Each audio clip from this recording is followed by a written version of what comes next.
La croyance selon laquelle le baptême est nécessaire au salut est également connue sous le nom de régénération baptismale.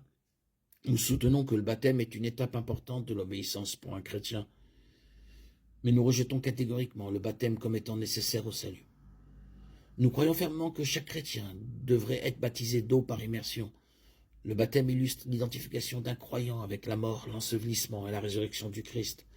Romains 6, 3, 4 déclare « Ne savez-vous pas que nous tous qui avons été baptisés en Jésus-Christ, c'est en sa mort que nous avons été baptisés.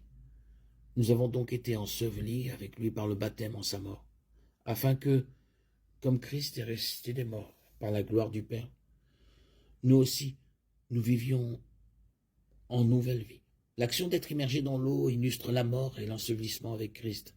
L'action de sortir de l'eau illustre la résurrection du Christ. Le salut par les œuvres est un salut qui exige quelque chose en plus de la foi en Jésus-Christ. Ajouter quoi que ce soit, l'Évangile revient à dire que la mort de Jésus sur la croix n'était pas suffisante pour acheter notre salut. Dire que le baptême est nécessaire au salut revient à dire que nous devons ajouter nos propres bonnes œuvres et notre obéissance à la mort de Christ pour que cela soit suffisant pour le salut. La mort de Jésus à elle seule a payé pour nos péchés.